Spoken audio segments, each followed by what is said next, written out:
sur Europe 1, Dimitri Pavlenko. Place à l'édito éco. Bonjour Olivier Babot. Bonjour Dimitri, bonjour Anissa, Bonjour à Olivier. tous. Vous nous dites ce matin Olivier, si la France veut vraiment augmenter ses recettes fiscales, il faut baisser les impôts. Il va falloir nous expliquer là. Alors, c'est que la fiscalité, Dimitri, est remplie, vous le savez, d'idées fausses, et la plus répandue consiste à croire que pour maximiser les recettes, il suffirait d'augmenter les taux.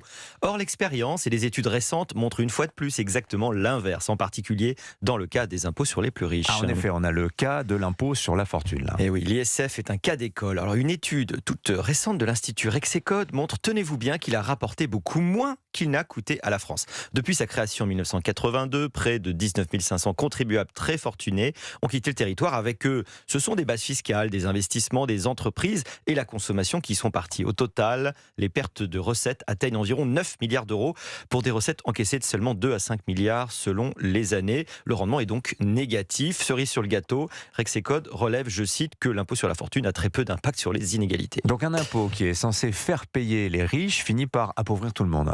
C'est assez évident. Un riche qui paye moins paiera toujours plus qu'un riche plus là. Et ça, ce n'est pas qu'un problème de taux. L'ISF a été modifié plus de 200 fois en 40 ans.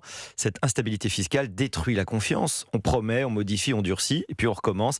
Les contribuables finissent par protester avec leurs pieds. Alors on peut réagir par l'exil fiscal ou aussi par l'optimisation. Oui, et là encore, on a un magnifique exemple tout chaud. Regardez la contribution sur les hauts revenus mise en place en 2025. Elle devait rapporter près de 2 milliards d'euros. Résultat, à peine 400 millions la première année. En 2026, il ne rapportera cette contribution que 650 millions sur les 1,65 milliards prévus. Les contribuables ont anticipé, décalé leurs revenus, ajusté leur stratégie. Ils arbitrent. Alors amusant quand on se souvient que les soutiens à ces nouvelles taxes prétendaient que l'évaporation fiscale serait négligeable. L'échec est cuisant. Ce sont les mêmes qui reprochent aujourd'hui aux contribuables de ne pas jouer le jeu.